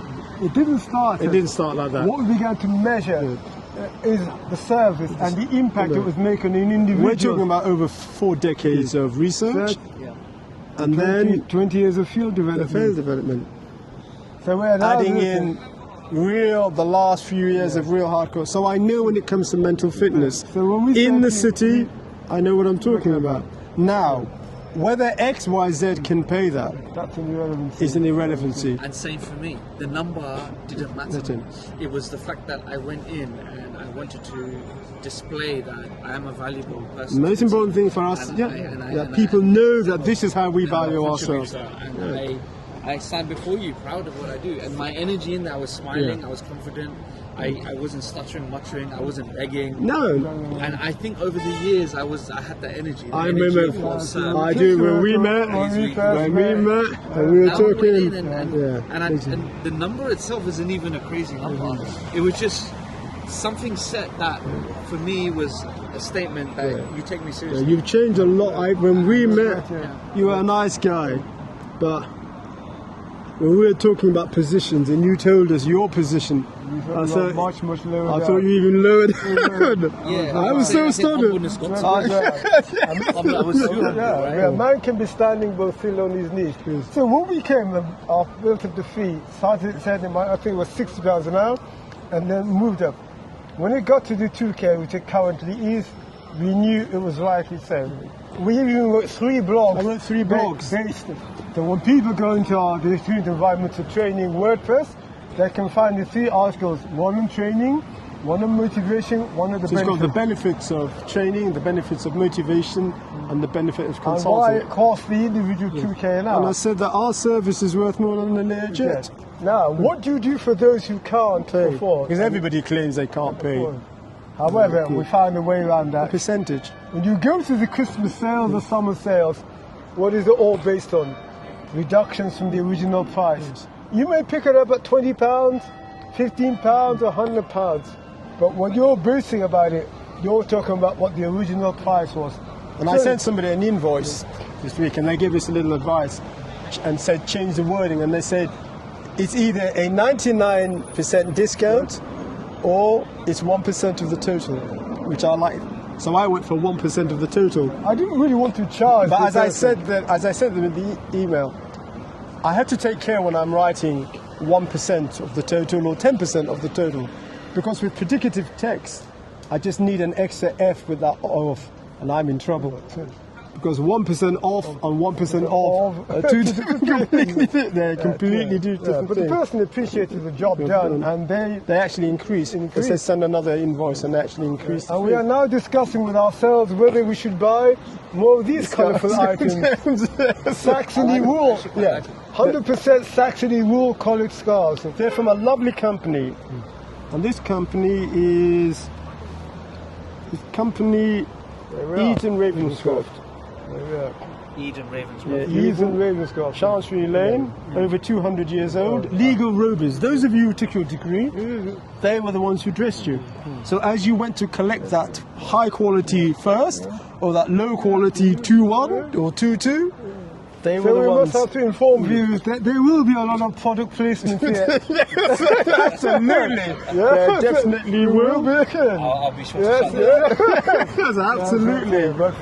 So, I feel happy that I got to exercise this. Going into a room of a person with, very important, and telling them confidently. It's the vibrations. And I think I took that from you both. Yeah. I don't care what they pay me in that regard. It's Like, what you it'll be nice value if I get it, but if yourself, they don't, it's fine. Yeah, it's how was you the confidence value to it. walk in What and you say, I value value yourself. I've come into this room to tell you I value myself. Yeah, and very important, as we used to And I say. haven't threatened them. I didn't go. No. One of the podcasters said again, this is the Ugate to man. He goes, don't come in and tell me someone's offered you this much money because I'll let you go. Don't tell me you're getting off from this company. I'm not going to match it. I'm going to let you go. I thought to myself, that is a bit of a low ball because you're basically saying, I don't care enough.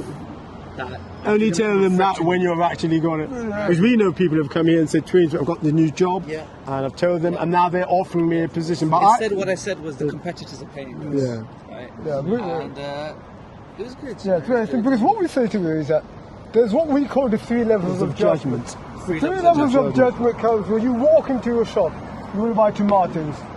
You look at the tomato, what are you looking for? You say fresh tomatoes, but it's more than fresh tomatoes. You want the tomatoes to match what you usually get. They can be what you usually get, that's fine. If it's below what you usually get, you don't even look at them. You don't even look at them. You'd have to very hard up to look at them. But every now and then, that's the best you've ever seen. which is above what you usually get. And in the job market, that's the same. When you enter for that interview, that's the 3 levels of judgment. They want what's on their level Or above. or above. Anything beneath, if you're on your hands and knees saying, I need this job mentally because I've got bills to pay, the wife's pregnant, father's ill, Or hire me because of my ethnicity or my gender. Once they've ticked the box, they probably ticked it 5 interviews before. I'm sorry. If you want that thing, you need to vibrate on a high frequency. And we tell everybody, consider, keep your vibration high. And you don't just keep your vibration high for the job interview. It's got to be through your life. There are times when you feel down, you aim to raise your vibration, always making it higher and higher, so that on those days when it is a little low, it's still higher than those around you. If you think that you can keep a low vibration and suddenly for an interview or to meet a girl or a boy or whatever, that suddenly you can change it, it's not going to work. I saw one of those online memes, and there was a girl. They looked identical, but they had 2 different girls. One sat on the left of the table, one sat on the right of the table, and above them was written, "Dating a man over 30." And this girl is giggling, laughing, she's shy and coy. And then the other girl was dating a man under 30, and she just looks very uninterested, looking around. And I just thought to myself, like, it is vibration and energy. Yeah. And I thought, this is probably a man above 30 who knows himself well, is confident, stable, and he has her completely on the ropes, completely head over heels for him. And then the other man who's under 30, this girl is not interested because he's probably energy as well. He's probably not confident about himself. He's probably worried about how much the bill will be. You have to. The vibration, you can't just start the night before. In your youth, it's all about how pretty the girl is, how handsome. Once you start working and you'll get into the 20-30 stage, it's economics. But after that, it's about power. It's about power. Who makes it? The belly can be out here, no hair on the head, double chin, but power. And people don't realize how power. And if people think, oh goodness me, that the looks are that important, look at the world leaders. Let's not say whether we like them or not. Look at their age group. I looked at some of the headlines. The head of America, look at his age group. The head of Iran. If you saw them in the queue and you were a rude youth, what would you do? You push them over. You push them aside. For my ice cream cone. You would push them aside. You would push them aside. That's what you would do. I always found that funny. That you would push them aside. I always found that funny that a man who, in general, a man could control 100 men, dangerous men, but him alone in the room, you probably beat him. but he's the small, Did you think about that? powerful man who's dictating. If you think when you see top of the escalator, you push him down. Pictures of you showing strength and power. Because when our thing of strength and power, would you pick a picture? Take away his position, the head of Iran, 86 years old. And would that be shown as a picture of power? Are you talking about the Ayatollah Khamenei? Yeah, the guy. You didn't know he was leader, and they gave you a whole picture and said, "Show us who is power." Though, if you didn't know, also in our culture, is that age group a symbol of power? No, it's not. So it's all. After all, why didn't Biden get in? I mean, you know where he was. You're right. Because once he started representing the age group as we believe them to be, that's not what people want to. Trump probably isn't that far off either, in terms of age. Yeah, but the thing is that when they've got ego with it, they don't age. That's a good thing, I think. I think if you train your mind to be strong and alert and conscious, I think you age slower. Yeah. You can actually. Sorry, let me rephrase that. You have a longer streak of being. Yeah, look at Mick Jagger. Yeah. If you saw what he's doing, if you saw somebody of his age group doing that on the street, would you pay? I don't think I could do that. Okay. No, but if you saw somebody of his age moving around on the street, so you know what was, would you pay? During our time under the Archers, two people went to the concert. One was an MD, and one was a student. And they both came back and said the same thing. Astounding. Outstanding. So the MD is in his 50s, early 50s. The student is in his early 20s. I don't know if you heard of Tony Hawk, the skateboarder. We have now. He must be easily now in his probably 40s, 50s, maybe older. Like he must be in his 50s, I reckon. You called him Tony? Tony Hawk. He was a professional skater. Is it with a K or E? With a K. Okay, I'll look him up. And he can still skate like any young kid. Yes. And this guy set records in skateboarding. There was games made on him. He was a fashion icon to some extent. Like he influenced so many young boys to go out there, get their DC shoes, the chain hanging from the three-quarter length, jeans and whatnot. But he can still skate. And I saw a video of him recently. I thought it's amazing. It's the mind. It's the mind. It's the mind. Yeah, our books from 100 years ago. People like Christian Larson, William Walker Atkinson, all these books talk about them. Charles Hannah, they say it's all in the mind. They don't believe in age. They were talking about, they didn't call it neuroplasticity in those days, but those books used to say that your mind, your brain is as healthy when you're 100 as when you were 20. They didn't believe in an aging. They said as long as you're using it and raising the energy level up by doing more.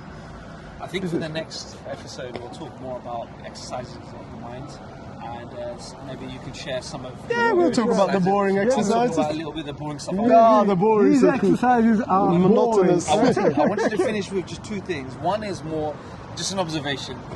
There's not really anything to say about it, but it's just something that made me stop in the street. And the second thing is about generative AI, Gen AI. The first thing was I was in London. I was on my way to work. I'm walking the streets, London pavements, you know how they are. And I see a parakeet on the floor. A majestic parakeet on the floor. You even recognize it as a parakeet. In the sun, glowing green with its beak and orange, and it was dead. It was dead? It was dead. And I stopped, and I couldn't help but feel heartbroken seeing something so beautiful. It did not deserve to die there on a random street. So a pigeon wouldn't have moved you? Not as much. Not as much. I would still be sad if I saw a pigeon, but I would think partly, okay, the pigeon probably ate, had a good life, maybe a cat got it. No, if it left a deposit on your car. We've stood here. This parakeet to me was like, how did you end up here? It was like an angel had fallen from the sky and was just dead on the concrete in the grimy city of London. We've seen pigeons here torn apart by seagulls. Seagulls. I didn't see the beginning of the attack, but I saw the end of it. And all the other pigeons were like this. You know, in the school playground when the school bully is bashing one geek and all the others are like this. I promise you, these figures are like the Gestapo. Their web feet are like leather boots, and they tower over the pigeons. You see, and when they move around, and the pigeons are like this. I didn't see the attack twice. This happened. All I just saw was the aftermath. So, and this on the spot here. This parakeet though had no blood, no signs of. It was just dead. But did it look alive? Are you sure? Is it true was that it dead? in Richmond Park that there's parakeets? I'm not too sure. Someone basically released something to the wild and they've been thriving. You heard about the snakes that have been released recently? Really? 18-foot, 14-foot pythons. Released? Yeah. Well, Did they survive? They survived in the UK. In the UK, they're not poisonous, but somebody says if it wraps itself right at you, you can sue. Obviously, it's been eating too much. Yeah, we saw a partridge. I don't know. When I see something beautiful, But are you sure? die in a very grimy Are you place. sure it was not a stuffed parakeet? You didn't take a picture, did you? No, it looked too good to be a stuffed parakeet. It was a real thing. But was it a busy I street? wanted to pick it up, but I was kind of scared. That's a city boy. That's a city boy. What are you going to do with it? You're no Boy Scout. But you know, when I walked back, I had anxiety because I was like, please don't be there still. Oh, dear. Someone must have picked it up. Well, you don't do glorious grass, do you? August. What am I supposed to do? Pick it up and throw it in a bin? That's not like, you know, your time of death, Bury it? how you die. It's heartbreaking, you know. That thing should have died in a jungle, glorious, surrounded by That's why we're its. saying the word shoot. By its I don't know what The children. Vinci would have picked it up, would now be on his table. First drawn, painted, and now dissected. Did you hear about that single mother and baby home in Ireland, in No. Galway in Ireland? They found 800 remains of babies in a septic tank. You know what? In a septic Yeah, tank. that's been going on in Ireland. Because the Irish had this thing about abortions. So a lot of pregnant. Yeah, they've got this big skeleton. Yeah, Sad, right? well, that's Catholicism for I you.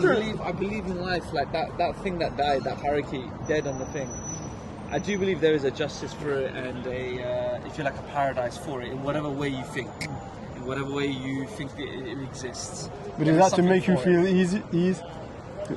Not necessarily to make you feel ease. I think that there is a balance to things. Like those 800 babies, for example, they were put to death in however ugly means possible. Yeah, There is something for them. There's a balance. yeah, abortion. Yeah, there's a big thing in Ireland. So if you were pregnant and you're not married, It's sad. there's a lot. There was a man who, what time was it? 93 minutes. I'll just say something, a side story. The devil, Satan, has his ways of making someone very righteous and very religious fall from grace. And he does it in very subtle ways. And so there's a hadith, an Islamic theological story of, at the time of the Prophet ﷺ, they went away. They were on some kind of travel, some kind of journey. And this one man, he was very, very close to the religion. He was very well spoken of, and looked up to. He couldn't go. He couldn't travel, so he was going to stay in the town. And another family was doing this migration, but they couldn't take their daughter with them. So they said, "What are we going to do? How are we going to leave her on our own?" And so people said, "Well, this man, he's a righteous man. He'll probably be a good person to look after her." So they approached the man and said, "Look, just give her food. You don't have to interact with her, just she'll be in her house, and just every day just go give her food and just make sure she's okay." And he said, "Yeah, of course, that's not a problem at all." And so they left, and so days went on, and he would literally every day leave food outside in the back, and she would get it, and he would go back to his house. There was no real interaction because he wanted to keep that, she was a young person. And then that slowly kind of got into, well, it's kind of rude that I'm just leaving food. Let me, instead just knock and just, give it to her. And it went from that, and then that slowly grew to him looking out of his window and watching her eat to give her some company because she'll get lonely, right?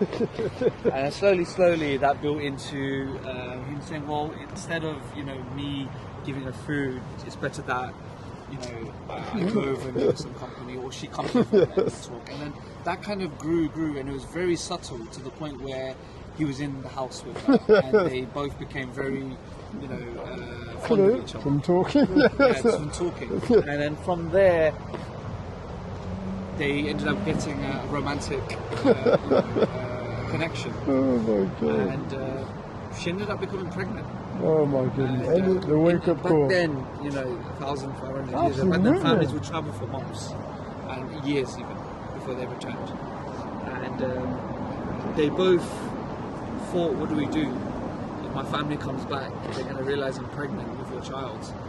You yourself are looked upon very highly in the community. You're going to fall from grace yourself. And so the way Satan works, they planted the idea in their head that maybe we should get rid of the child so no one knows. And so they did exactly that. He took the child into the back of the house and he killed the child, hacked the child, and buried the child. And Satan again played more on his mind and said, she will tell, eventually she will break. When she realizes that her child is being killed by you, she herself won't be able to keep that contained, and she'll tell everyone that she had a baby by you and you killed the baby. Would you be even worse? You should probably kill her. And so in his mind, in his thoughts, he thought the best way to get rid of this is to just kill her. And so he hacks her to death and buries her next to the baby. And when the family finally return, they say, where is our daughter? Where is our sister? And he says, unfortunately she fell unwell and she died. There's nothing I could do. She just took ill and she died. And back then you couldn't prove anything like that. It was really and people did die of illnesses back then, right? It was believable. But the family all had a dream for a couple of nights where they kept seeing her saying, I've been killed, I've been killed. He murdered me. And they woke up and they thought it's just a dream. Maybe our heads are playing in our heads. But they said, why are we all having the same dream? And one of the younger brothers in the family. Have you captured this creature? Yeah. Fantastic. Yeah, we leave him let be or go in his way. One of the younger brothers was a bit more, no, something's not right here. We're seeing the same dream. And so they investigated and they interrogated him. They got the man and they put him into a room and got it out of him. That, okay, I did, I killed her. I had a baby, I killed her. And so they made him take them to the site where she was buried, and they found the baby and her, and she was all, hacked to death. So it's clear. So then they took him to the gallows, the local, law, put him there, and they were going to execute him. And so he's in the gallows and in the prison cell, and it's the day before his execution. And he's there thinking, God, why has this happened? How has this happened? I was so close to you, I was so righteous. How has this happened? And so that night he's all up thinking, and the morning of his execution, a man asked to come to see him. So the guards let this man through, and this man comes through and he sits with him quietly, and the man says, I could potentially get you out of here. And he's obviously now desperate. He's desperate. So he goes, how can you possibly get me out of here? Because you have to do just one thing for me. Who is your Lord? And the man goes, well, it's Allah. I believe in the one true Lord, God. He goes, you shouldn't, there's a way out of this, and I'm going to reveal to you who I am. I am Satan. I've come to you in the guise of a man. I can get you out of here if you denounce your Lord and worship me alone. Then there's a path for you. And so the man, in his desperation, says, okay, I believe in you, I worship you, none of them. I don't associate, there's no partners, you are the one true Lord. And then he goes, you fool, you absolute fool. Even I know that the one true God is Allah. Even I know that the one true God is Allah. You are so low that you think that I am your Lord, and so easily you caved in. That is brilliant. I'm not here to save you. I'm here to make you realize that you would never believe it at the time. and he leaves them, and the man is swiftly executed. That is brilliant. That's a moral story, irrespective of the one who's religious or not. It's a great story. That is a brilliant story. So, people, you know, justice does happen to people who are killed in horrific ways. And this is in the Quran, or this is... It's a hadith, it's one of the narrations of the Prophet. Fantastic. At the time. It's like a great morality story. But it made me think how you could think you're a man of astute, you know, status and religious morality, but how quickly you can fall. Yeah, we always say the only temptation is interest. Yes. And over a period of time... People say they were tempted. No, if you're not interested, there's no temptation. The product, the thing, the object is always blamed. And we say it was this, it was that, but no. What it does is... It was a baby that was killed, that's why I brought it up. So there's no real connection to what I was saying. But it's fantastic. It's just, it was quite provoking. I had that surah for a while. Yeah, because that's absolutely brilliant. It is fantastic. The second thing then I wanted to talk about was Gen AI, generative AI. I've been using this tool, and I think people use this narrative, oh, AI will take your job. But actually, if you learn to adopt AI, you can keep your job. I think that's what I think. I think if you adapt and you start to become very good at using AI, then potentially there's a future for you. Now, there's a lot of programmers and coders. We have quite a few come here, whatever you like. They're saying the young ones are complaining to me. Yeah. They're saying, we want to learn the fundamentals. We want to learn the basics of coding, but what's happening is our peers, they're getting ahead by using AI to do it for them. And so we are now having to keep up with them by adopting AI ourselves. So what we're doing is, collectively, we're not learning the fundamentals. We're disadvantaging ourselves by missing and skipping the actual ABC 1, 2, 3, right? Just to get ahead, because AI is so progressive. But the problem we're going to have is, in the future, if there's something wrong in the system, we're not going to know what to do. We're not going to know how to look under the engine.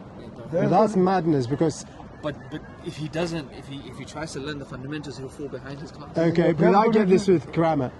And we try to encourage people to study grammar, because grammar is an editing tool. Yeah. If you want to write well, grammar will help you to edit. Yeah. It's not a writing tool, it's an editing tool. And obviously you've got Grammarly and all these things, and people say it's quicker, you don't have to learn. But one thing people forget, all these programs, they're all man-made. AI is, that's been, humans have made that and trained it. I think these tools are very good to use, but we as human beings must continue to train ourselves. And if we don't train ourselves, that's where the problem is. And what we would say to these youngsters is that send them up here. Apart from sending them up here, everyone's like this. The early coders, the kids who learned what inspired them, these guys will have to do their job and use the tools they've got. They have to master. If they have it. to use AI in the workplace, they must do so. However, they all have free time. And in their free time, they've got to do what the other young coders did all those years. You're developing your own brain, and AI, there's no machine that will develop your brain. The likes of Bill Gates and Steve Jobs, there were people working in computers. They didn't have big computers, but their love allowed them to use what they had. And that's what these kids will have to do. They love coding, then practice at home. Don't come, and anyone who comes here with such an excuse, we say no. Train your own mind. Don't come and tell me AI is doing... AI is like using an electric keyboard.